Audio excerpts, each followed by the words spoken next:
Box of Secrets. Ethan stared at the yellow box with the words Whitman Sampler looping across the lid.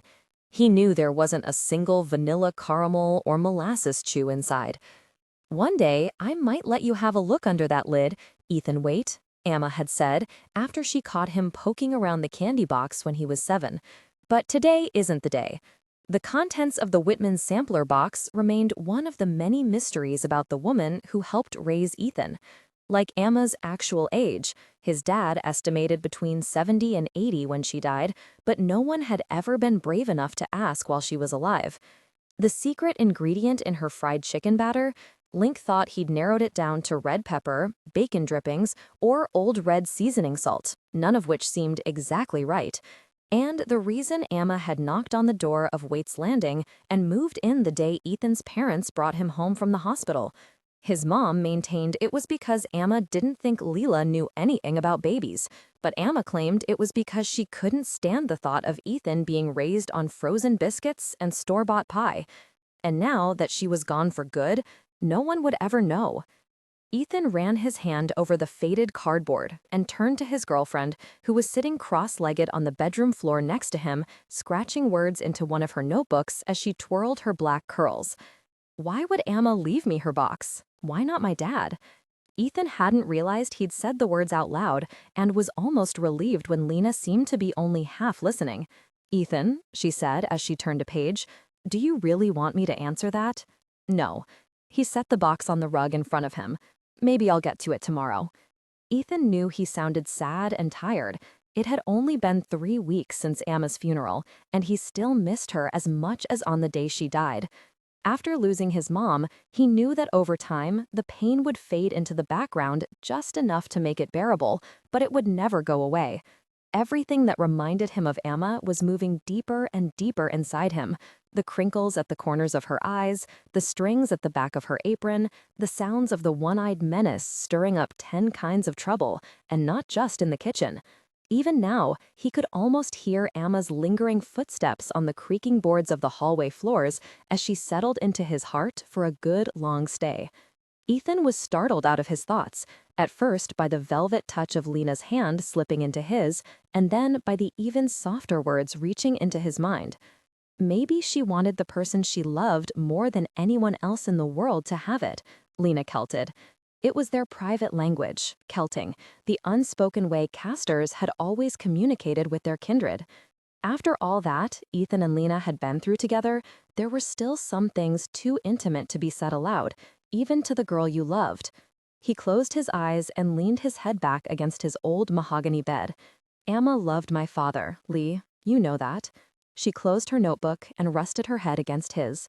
"Of course I do. Just like we both know she loved you like her own son, Ethan. What are you afraid of?" "I don't know, Lee." It was true.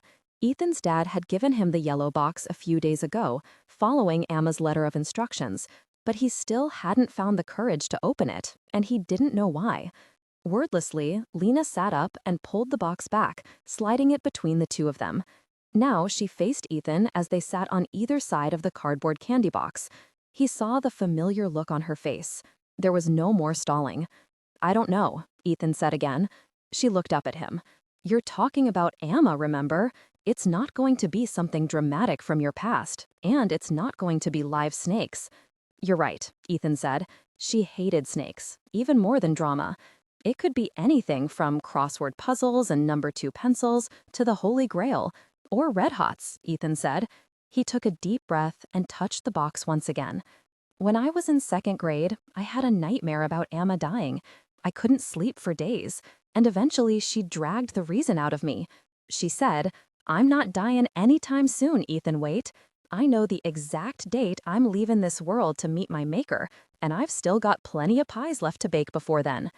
"That sounds like Amma," Lena said with a smile. Ethan nodded. It was all coming back to him now. He'd been sitting at the kitchen table, watching Amma stir the butter and marshmallows for Rice Krispies treats when she'd said it. He picked at the corner of the cardboard box. "Amma wouldn't tell me the date, so I asked her how I'd know if she was right or not. She said she'd write it down somewhere for me." Ethan tapped on the Whitman sampler. "I bet that's what's in here." Then he looked up at Lena and shrugged. Maybe that's why I can't bring myself to open it. He couldn't say the rest, or even Celt it. Ethan wondered if it was too sad for him to see it right there in her handwriting, that date, and the fact that she knew it was coming, that she'd made her peace with leaving the whole world, and him, behind. Lena pushed the box closer to him with a firm smile. She was a seer, Ethan. Of course she knew things like the day she was going to die. Don't you think I know that, Lee? Amma knew almost everything about everyone. Ethan stared down at the faded yellow lid. Slowly, he moved Lena's hand to one side of the lid and curved his fingers around the other. We'll open it together, okay? She nodded, and when Ethan tugged on his side, Lena lifted hers. Her eyes widened. Ethan held his breath and looked. What is that? Lena asked. Inside, one of Amma's protection charms and a small vial rested on a stack of white-lined paper, thick enough to be a bit more than a journal, but something less than a book. Amma's neatly curved script peeked out where the pages were visible. For protection, Ethan said with a smile. The charm was one of her favorites, and it smelled like her bedroom, which was a good thing. What is she protecting? Lena looked puzzled. Ethan picked up the small pouch tied with lavender, a tiny bell hanging from the knotted stems. I don't know, but I used to find these under my pillow at night. Lena examined the suede bag more carefully. I'd rather have those under my pillow than Boo spying on me all the time. She loved her Uncle Macon's wolf of a caster dog, Boo Radley. What she wasn't crazy about was that her uncle could see through the dog's eyes whenever he wanted, a trick she and Ethan had learned about a little too late. What's in the jar? Lena pointed to the vial. Ethan lifted it up to get a better look.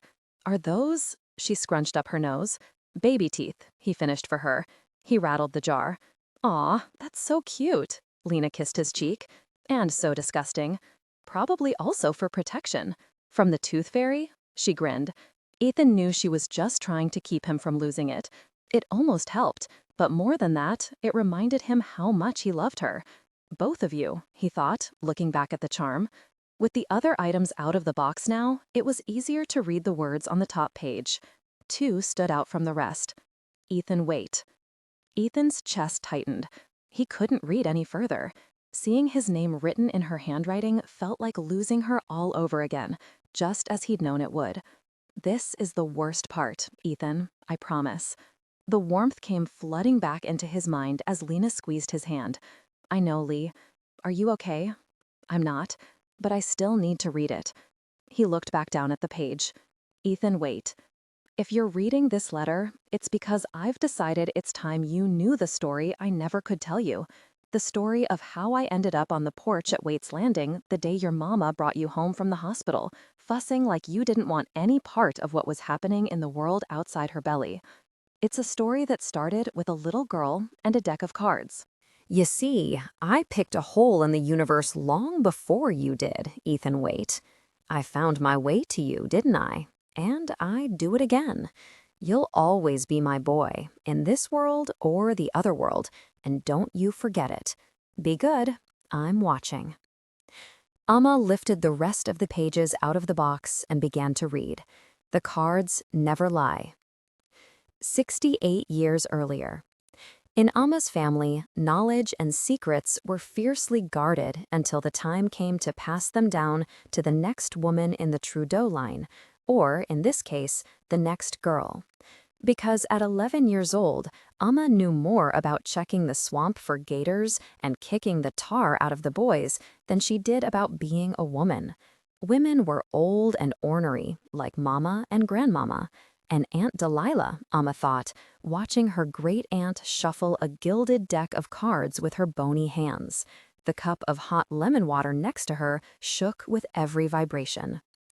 I figure it's about time you stop reading rocks and tea leaves, Aunt Delilah, say.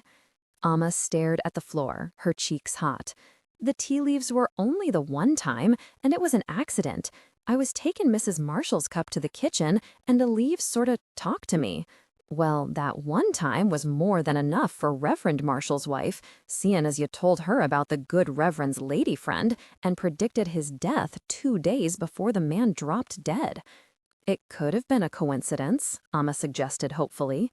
He'd led an adventurous life, at least for a reverend. And I could have been born with a voice like Billie Holiday, except that I wasn't." Aunt Delilah stopped shuffling. "The Reverend choked on a chicken bone, just like you said he would. Do you know what that means?" Amma shook her head. She wasn't sure she wanted to know.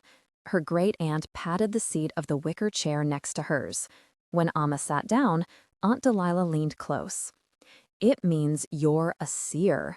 If I'm right, which you know I always am, child, you're going to be the most powerful seer since Sulla the prophet." Amma had heard her great-great-grandmother Sulla's name before. Everyone within a 200-mile radius of Waders Creek, South Carolina had. People had nicknamed her Sulla the prophet for a reason. Her readings were legendary, and they were always right. Amma studied the gilt-edged cards. Cards of providence, more rare than tarot cards, and, according to her grandmother, more difficult to interpret. Aunt Delilah wielded them the way a snake charmer controlled a rattler, with respect and fear. It was hard for Amma to imagine becoming someone as gifted as Sulla the prophet. She was always getting herself into trouble, hiding a book in her desk and reading during arithmetic, or overworking the dough for the crust when Grandmama made lemon meringue pie. She couldn't even win second place in the county's junior bake-off. When Grandmama had found her crying out on the back porch with her participant ribbon after the fair, she tried to console her with the one thing she had in her hands. "This spoon is for you," Grandmama said. "It's my favorite, and I wouldn't give it to you if I didn't think you'd put it to good use someday." She pointed to the hole right smack in the middle of the wooden kitchen utensil. "See that hole? That's what makes it special." Amma wrinkled her nose. "That old hole?" Grandmama nodded. "How does a hole make a spoon work any better? You've got to figure that out for yourself. Baking a pie is a lot like reading cards. Takes patience and practice." She winked. "And maybe an old spoon with a hole in it." That had been months ago, and Amma still couldn't bake a half-decent pie. How was she supposed to see the future in a deck of fancy cards with names she couldn't remember? "Pay attention, child. Come on now," Aunt Delilah said, fanning out the freshly shuffled deck. "Pick 5 cards and turn 'em on over." Amma took her time, choosing each card carefully. The old woman had arranged them to form a cross in front of Amma, the mother of thunder, the gates of the other world, the hourglass, the wounded heart, and the key to the unknown. Aunt Delilah sucked in a sharp breath. "Good Lord Almighty! What's the matter?" Amma's heart thudded in her tiny chest. She found herself wishing she had her spoon within reach, though she didn't for the life of her know what she'd do with it. "I was wrong, child," her great-aunt whispered. "You aren't destined to be as powerful as Sulla the prophet. You're gonna be more powerful." It had to be a mistake, but it was clear from the look on her great-aunt's face that she didn't think so. In fact, Aunt Delilah's expression was downright terrifying. Amma swallowed hard. "I don't feel all that powerful, Aunt Delilah. Maybe the cards are wrong." "You listen to me, Amarie." Aunt Delilah only called Amma by her given name when she was serious. "If you remember just one thing I've taught you in this life, remember this." Her great-aunt rested her hand on the spread, the mother of thunder peeking out from beneath her splayed fingers. "The cards never lie." Chicken fried fiancé. 45 years and about as many miles away from that day in Waders Creek, not to mention maybe more than 14,000 card readings later, Amma still hadn't managed to prove the cards wrong. She was rarely wrong, except for now. "This fry is 10 kinds of wrong." Amma took one look at the oil and huffed. It was too darn hot, which was a recipe for a burnt bird, not her famous fried chicken. She'd been making it for more than half her life now, and for all of Mitchell Waite's, too. He was the boy she'd taken care of since he was 4 years old, and even Mitchell could tell the difference between lightly golden and Yankee restaurant brown. What a waste a good Wesson, she thought, turning off the burner. "The girl is distracting me already, and she hasn't even set a foot through the door," Amma thought, filling a stock pot with fresh oil. She kept her eyes on it as tiny bubbles formed around the sides and tried to clear her head, which turned out to be impossible. Mitchell was coming home from Duke for the weekend and bringing his girlfriend with him, a girl he'd been dating for months now. Not that he'd mentioned more than 3 words about her to Amma or his daddy, which wasn't like him at all. Still, he was a good boy, sure and true, and she knew if she'd taught him anything, it was to make her proud, whether or not this girl was raised well enough to appreciate it. Amma dropped a battered chicken neck into the new oil with her extra-long tongs. The oil hissed loudly, letting her know the temperature was just right. Least one thing is, she took the familiar deck of cards out of her apron pocket and shuffled them, then chose 5 cards, flipping them over on the counter with one hand while she dropped battered chicken pieces into the pot with the other. When she turned the final card, and a shiver ran up her spine. The wounded heart, the hidden door, the fated path, the endless thread, and the bleeding blade. It was her spread, the one meant for her eyes only. The warning that had haunted Amma her entire life. She'd done everything she could, but somehow it was never enough to change the cards. Amma had found her way to Mitchell's house, and she'd fallen in with the Wate family. She'd kept Mitchell safe and happy, and still the cards never changed. Not enough to matter. Today was no different. Not one of those cards meant anything good, unless they were in inverted positions, which these weren't. But together, they represented something even worse. Deception. Mitchell's girl. That's what this is about. It has to be. Her hand hesitated in the air over the spread. The front door slammed, and Amma swept the cards off the counter and back into her pocket. Mitchell knew she was a seer, capable of catching glimpses of the future by reading cards, among other things, but he thought she read tarot cards like some sort of exotic fortune teller, and Amma had never bothered to correct him. The less Mitchell knew about the supernatural world that was hidden in plain sight all around them, the better. That was her job, to keep him safe and to keep him on the right side of all the wrong in this world. "Amma, we're here," Mitchell called out from the foyer. She pulled the last chicken wing out of the pot, shaking her head. It was a first, burnt as Martha Lincoln's meatloaf. It's gonna be a long night. "Amma!" Mitchell jogged into the kitchen, his cheeks flushed and a mile-wide grin on his face. "Didn't you hear me calling you?" Amma put her hand on her hip. "Oh, I heard your hollerin', Mitchell Wate, but I'm not sure why you think I'm gonna come runnin' when I'm in the middle of making fried chicken." Mitchell threw his big arms around the woman who had helped raise him and gave her a squeeze. "I smelled it from a block away. You're the best. You know that, Amma." "Me or my chicken?" "Both." She snorted and swatted him with the one-eyed menace, the burnt, battered wooden spoon with a hole in it that she wielded like a sword. It was the oldest thing in the room, except for Amma herself. "Don't try to butter me up. Now get out of my kitchen so I can finish cooking." Mitchell shifted his weight and glanced at the kitchen door. "I have a surprise for you." She knew what he was doing, and she wasn't having any of it. He was waiting for her to ask him to introduce her to his new girlfriend, but the devil would have to show up on her doorstep passing out good humor ice cream bars first. After reading the spread she pulled earlier, Amma knew everything she needed to know about Mitchell's mystery girl, even if the odds were good that the same girl was outside waiting on the doorstep right now. "So where's Dad?" he asked instead. Now it was Amma's turn to look uncomfortable. He got called to Columbia at the last minute to consult on a big case. Mitchell's grin faded. Of course he did. Don't you start up with that college boy sass. Your daddy works hard and keeps a roof over your head, Mitchell Wate. The way I see it, that counts for something. Not enough, Mitchell shot back. Not enough? Says who? She pulled herself up a good inch taller, which still meant she barely came up to Mitchell's chest. Since when did you get to decide who gets the drumstick and who gets the wing in this kitchen? Mitchell raised his hands, admitting defeat. Amma waved the one-eyed menace, ready to deliver one of her lectures, and she was almost as famous for her lectures as her pie, when the back door creaked open, then banged shut a second later.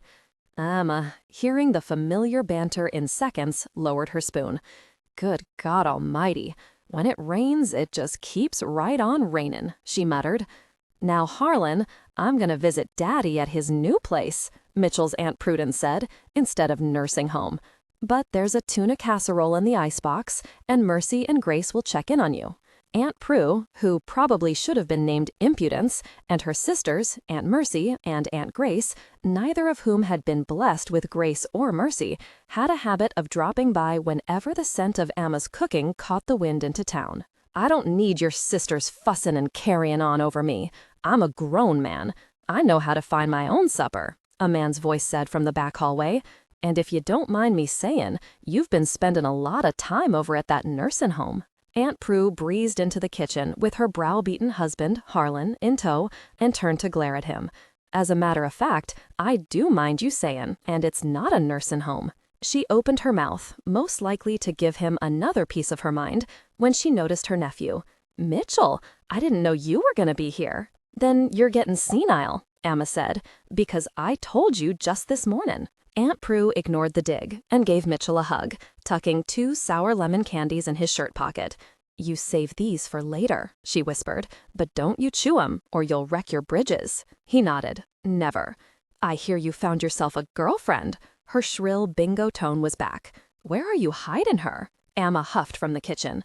"Back at Duke, if I had my way." Someone coughed just the tiniest bit, and Amma turned toward the kitchen doorway. A pretty girl, with a pencil holding her chestnut hair behind her ear, fidgeted with the books in her arms and a duffel over one shoulder. "Looks like I found the party," she said with a rosy-cheeked smile. Mitchell grabbed her hand and pulled it behind his back, drawing the girl into the room. Amma raised a single eyebrow. For one of the rare times in her life, she was speechless. Aunt Prue stood next to Harlan James, with her mouth hanging open, as if the girl had just done something shocking. Aunt Prue had spent enough time mapping the Castor tunnels, the underground labyrinth that ran beneath the mortal world, to recognize this girl too. Amma's expression remained unreadable, but she understood Aunt Prue's reaction perfectly, because Amma had seen Mitchell's sweetheart before, as well, even if the girl didn't realize it. In fact, Amma would recognize that face anywhere.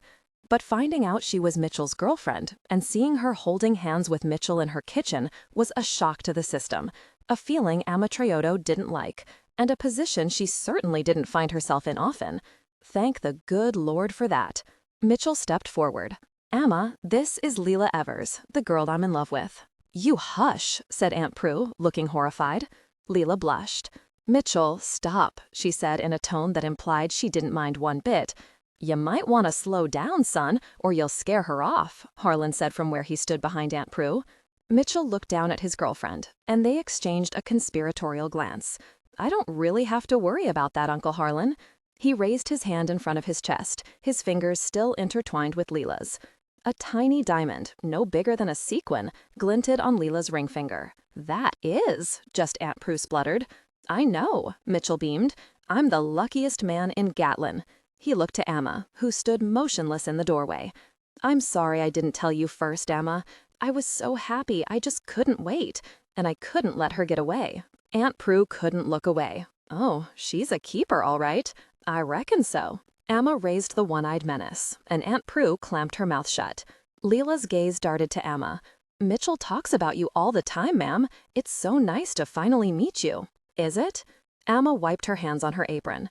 Mitchell cleared his throat awkwardly and plucked the spoon out of her hand with a laugh. "I think Amma's in shock." He was more right than wrong. She wanted to be happy for him, but she didn't want Mitchell mixed up with this girl. A girl who knew all about the dangers of the Castor world and still pulled a chair right up to their supernatural table. A girl one of the Ravenwood boys, if you could stomach calling them boys, had fallen in love with, not more than a year ago. Leela Evers was all those things, and something else. A Castor librarian, the keeper of the most powerful scrolls and casts in the Lunae Libri, the underground Castor library, and the former love of Macon Ravenwood's life, his wounded heart. The cards were beginning to fall into place, and there was nothing Amma could do to stop them. After Amma pushed her peas and mashed potatoes around on her plate for an hour while Mitchell provided a detailed play-by-play of his proposal to Leela, it was finally time for dessert, and Amma's escape to the kitchen. Aunt Prue and Harlan had stayed for dinner, and Prue hadn't said much more than Amma. Luckily, Harlan talked to anybody and everybody, including young ladies who spent their time researching dead languages and books mortals had no business messing with, not to mention romancing dark casters like Macon Ravenwood, Amma thought. She picked up the plate right from under Harlan's fork and knife. He was like a goat. You had to stop him before it all came back up again. I'm gonna get the pie, Amma said, wandering toward the kitchen door. Buttermilk or pecan? Harlan asked, even though he knew full well that she wouldn't answer him. I'll help, Mitchell said, standing up.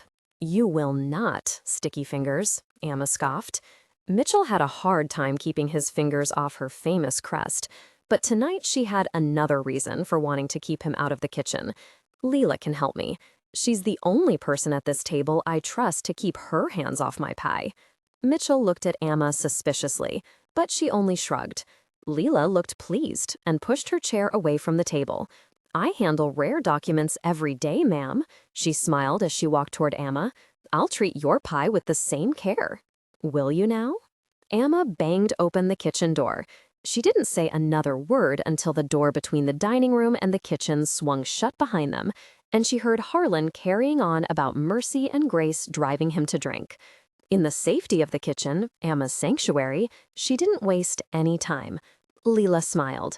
That was a lovely... Amma held up a hand. Her eyes were dark and her expression cold. This was business. You can stop right there. I'm not making small talk about my fried chicken. Not with you, not in this house. Leela gave Amma a confused look. Excuse me? Does Mitchell know the truth about who you are? Amma asked, even though she already knew the answer. The truth? Don't play dumb with me, child, Amma said, sounding angrier than she intended. You're not in the shallow water now.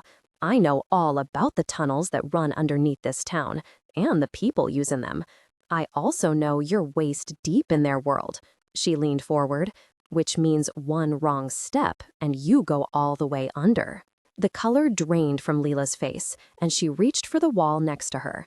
Amma ignored the panicked expression on the girl's face. What I don't know is why you're dragging my boy into that drowning darkness with you. Leela's voice shook, and she took a deep breath and started again, this time clinging to the edge of the counter for support. I wasn't aware you knew. But it's not all dark. There are light casters. She stopped. Casters, Amma finished for her. If you can run their library, you should be able to say the word. I don't remember seeing you in the stacks, Leela said quietly. They don't call me a seer because of my eyesight. Amma folded her arms. I swear I'd never involve Mitchell in their world. I love him. Tears welled in Leela's eyes. It's just a coincidence that we... Amma snorted. Right, and I'm just a fortune teller. But a clinking sound, one of the bottles on Amma's bottle tree, just outside the kitchen window, kept Amma from responding. She caught a glimpse of a passing reflection in the glass. Amma moved to the window, searching the yard. Her eyes zeroed in on the source of the disturbance. A black dog that looked more like a wolf. Amma squared her shoulders. She knew exactly who that black devil of a dog belonged to, and what it was doing in her yard. Spying on me. The nerve. This day just gets better and better. I don't have time to talk about this right now. You go on ahead and start without me. Amma handed a shocked-looking Leela the pie. I gotta see about a stray. She untied her apron, balled it up, and threw it on the counter. Then she lowered her voice to a whisper. But we both know that Wolf isn't a stray now, don't we? I don't know why he'd send his dog here, Leela said, barely able to get the words out. It was obvious the girl recognized the mongrel. Amma grabbed her pocketbook off the table. Well, I intend to find out. She turned on her heel and headed for the back door. No one spies on me, Amma thought, snapping shut the back door screen behind her. Not a mortal, a caster, or a monster. The black dog took off the moment it saw Amma stumping down the back steps. That's right, you tell him I'm coming, she snapped, and I'm madder than a starving gator. Amma rarely set foot in the caster tunnels, but tonight was an exception. The closest entrance was behind the Dar building, but mortals needed a key to access the outer doors that led into the caster tunnels. Luckily, one of the few mortals who did have a key was jabbering away in the dining room at Wate Landing right now. Of course, Aunt Prue kept the irreplaceable supernatural key exactly where anyone who knew her would expect, in an oversized plastic hide-a-king rock in her garden. Aunt Prue had Harlan paint it bright red and label it, Hide a Key, because otherwise she couldn't see well enough to find it. It was a miracle the key was still inside. But it was, and by the time Amma made it to the outer door behind the Dar building, she was seething. It didn't help that the black flea bag of a dog had followed her the last few blocks.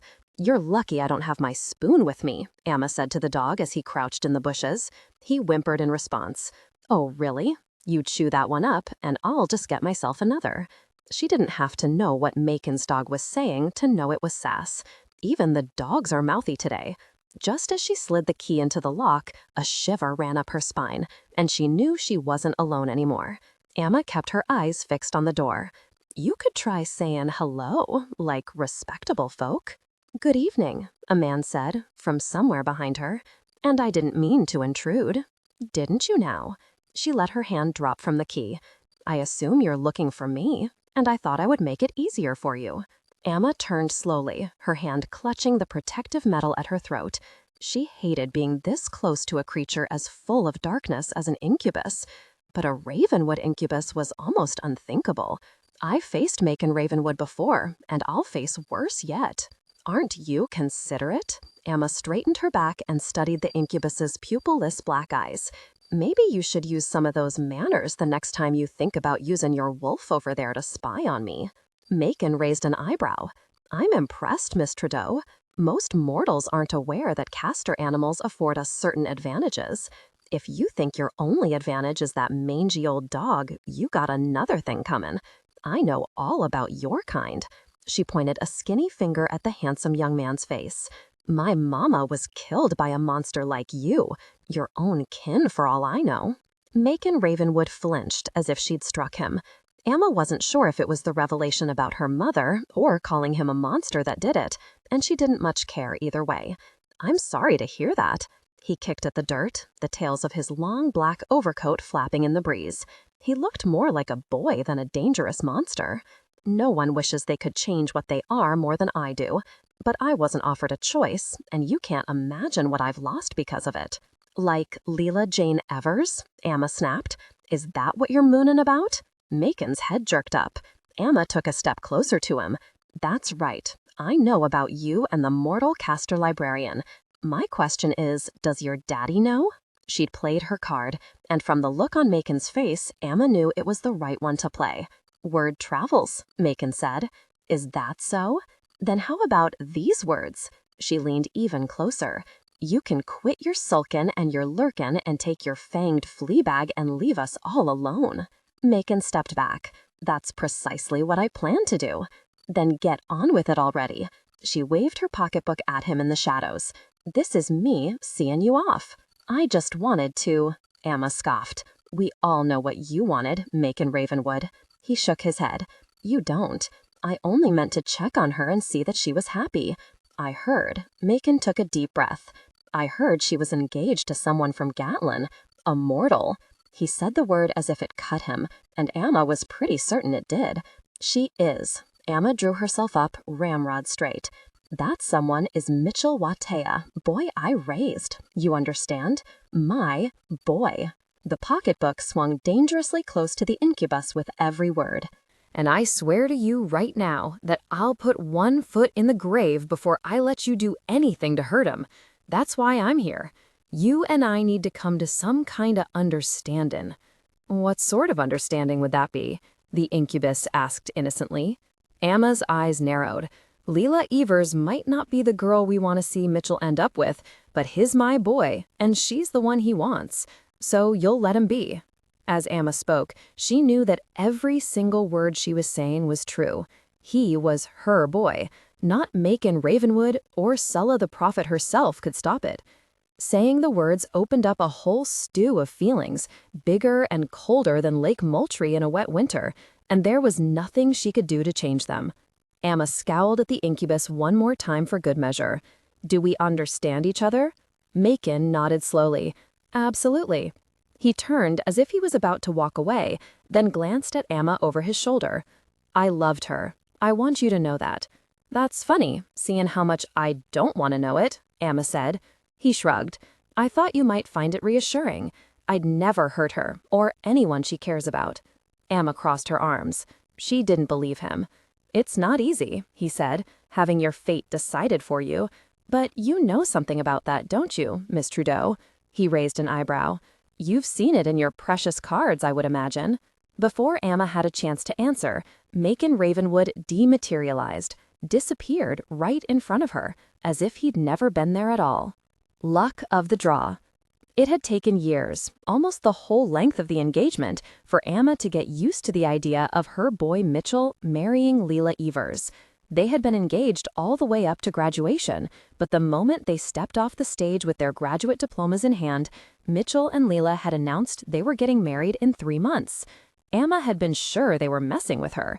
What self-respecting Southern woman would plan a wedding in 3 months?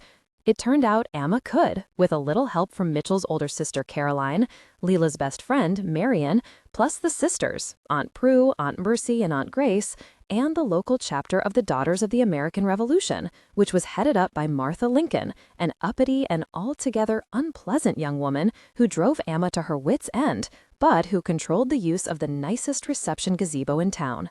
The ceremony had gone off without a hitch, with plenty of net-wrapped Jordan almonds and the good punch for everyone. Leela had insisted on bare feet under her wedding dress. No one will know, and I'm not wearing those 3-inch spikes for myself, and would only carry a bouquet of wildflowers fresh out of the garden. I'll pick the flowering weeds. Cut flowers are too sad. In the end, even Amma had to admit the girl was her own force of nature. Leela had grown on her, and Amma couldn't help but love her, despite everything. Despite the cards and the Lune Libri, and her past with Macon Ravenwood. On the night of the reception, as Amma stood in her kitchen cleaning a spot of cake off her good dress, she felt the tug of the cards, and for the first time ever, she didn't answer it. The deck stayed in her pocket. Amma refused to read a spread. Mitchell worships her. Who knows, maybe loving someone enough changes everything, even fate, even the wheel of fate. After the wedding, things had finally settled down. Mitchell's father had left to teach full-time at Columbia, and Wate's landing on Dove Street was empty for the first time in generations. Amma came by once a week to make sure the sheets stayed on all the furniture, but aside from that, she was back in her house in Waders Creek, reading cards, her other profession. "Miss Trudeau, have you been listening to a word I said?" the tight-faced socialite from Charleston on the other side of her table asked. "I drove all the way out here to the middle of this godforsaken swamp. The least you can do is pretend you're listening." "Swamp? That mouth of yours is the real swamp, Mrs. Arthur Beauchamp III, and I'm here to tell you that your rates are hardly a bargain." She was still yammering. "I could have gone out and bought 10 of those magic 8-balls for what it costs to sit here and have you ignore me." Amma's eyes narrowed. "Are you comparing my reading to a plastic toy?" "Signs point to yes," Mrs. Beauchamp said triumphantly, before applying another layer of frosted pink lipstick to her already frosty lips. "If she wants a reading, I'll give her one." Amma slapped her hand against the table. "I'm sorry, Mrs. Beauchamp, but don't you worry, you have my full attention now." Amma studied the spread. "I'm happy to tell you that your husband isn't cheating on you." The socialite smiled smugly. "But he will." Amma tapped a card. "Next year. With that blonde secretary at his office. How old is she, anyhow?" 22. The color drained from the socialite's face, and she stood up, knocking her chair over in the process. "You are going straight to hell, Amma Trudeau, as sure as I'm standing here right now. You hear me?" Amma stood, her presence seeming much larger than her 5'1" stature. "Then I'll be sure to tell the devil to save you a seat at the dinner table, right along with your husband and his future lady friend and her babysitter." Mrs. Beauchamp stormed out the back door of the house. Amma watched as she trudged through the weeds and tall grass. When one of her high heels got stuck in the mud, Amma smiled. Then she caught a glimpse of something moving in the swamp grass, something big and black. Amma saw its tail and froze. Boo Radley, Macon Ravenwood's dog. "What the devil are you doing out here?" The dog trotted toward her, carrying a thick rectangular object in its mouth. When Boo reached the back steps, he dropped the book and ran off. "You Macon Ravenwood's mailman now?" "That's right. You better run," Amma called after him. As she bent to pick up the book, she noticed the title embossed on the front, Ravenwood Family Lineage. But why would Macon send me this? As if I want to know any more about the monsters in his family than I do already. For a second, Amma considered leaving the book outside in the mud, but the written word was important, regardless of who was doing the writing. She carried the book in, the smell of mothballs and age rolling off it in nauseating waves. Inside, she dropped the book on her table and flipped through the first few pages. Maybe crazy Macon Ravenwood had left her a note between them, in the front. She turned the heavy parchment, and a suffocating feeling enveloped her, like her lungs were filling with smoke. The stench of ash flooded her nostrils, and 2 names jumped out at her as if they were written in darker ink. Abraham Ravenwood, the first blood incubus in the Ravenwood line. Murderous and sadistic, and, thank the good Lord Almighty, dead. Seraphine Duchan's, Macon's twisted half-sister. A cursed caster claimed for the dark at 16. Seraphine had run off as soon as she turned. Every caster in the Low Country knew the legendary stories of both the diabolical Ravenwood incubuses and the cursed Duchan's casters. Amma's fingers itched. The cards were calling. She shuffled the deck and pulled her cards quickly, propelled by a force stronger than anything she'd ever experienced before. Mitchell wanted her to read his family's cards. That had to be the reason he was sending her his family tree. And those weren't just any names. Those names meant something. Fine. If you're that desperate, I'll do it. Even for you, Macon Ravenwood. Amma tapped the top card in her deck. Abraham Ravenwood and Seraphine Duchan's. What's the connection? She asked herself. Show me what I need to see. She thought about Seraphine Duchan's first and began flipping the cards. The Angry Queen and the Tree of Life. A baby. Seraphine Duchan's baby. Then she thought about Abraham Ravenwood. The Sleeping Snake and the Liar's Song. It can't be. Amma's hand kept moving. The Fire and the Child of Darkness. The Caged Bird and the Wounded Heart. How are they connected? The phone rang, and Amma jumped. She flipped the last 2 cards without looking at them and rushed to answer it. A feeling deep in her bones told her she had to take this call. Amma, are you there? It was Mitchell. Amma breathed a sigh of relief. Of course I'm here, Mitchell Wassett. Who else would be answering my telephone? 2 people laughing on the other end of the line. Hi, Amma. It's Leela, Mitchell's wife said in her gentle tone. Why are you both calling me together? Is something wrong with one of the sisters? Leela giggled. Everybody's fine, Mitchell said. Better than fine, actually. You're not going to believe this, but we wanted you to be the first to know. Leela's pregnant. Amma dropped the phone, the spread swirling in her head. The Angry Queen and the Tree of Life. The Sleeping Snake and the Liar's Song. The Fire and the Child of Darkness. The Caged Bird and the Wounded Heart. The last 2 cards stared back at her, and Amma's hand flew to her mouth. The Endless Thread and the Fated Path. It's a mistake. It has to be. Mitchell's baby won't have any connection to the casters. Not from a mortal bloodline. It's impossible. But Amma knew better. She could still hear Aunt Delilah all those years ago. The cards never lie. Amma, are you still there? Mitchell shouted through the phone. She steeled herself and picked up the receiver. The phone dropped out of my hand, she said. I told you she'd be excited, Mitchell said. He must have been talking to Leela. Amma walked into the hall, stretching the phone cord as long as it could reach, and yanked her suitcase out of the closet. You're excited, aren't you, Amma?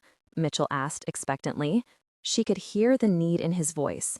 If I'm right, he needs me more than he knows. Excited? I've never felt anything quite like this, Amma said, already tossing things into her suitcase. The next 9 months would go by fast, and she had a lot to do if she wanted to be ready. You could say I'm discombobulated. 15 across. Just did that one in my puzzles today. She paused to yank the one-eyed menace from the ceramic jug she kept next to her gas burner. Better safe than sorry. Amma made herself a promise right there in the hallway, holding that old wooden spoon in her hand. I'll be ready, no matter what it takes. A child's life was hanging in the balance. A boy. She hadn't even met him, and she already loved him. The rest was written in the cards. Boxes. Ethan dropped the letter onto his rug and leaned back against his bed.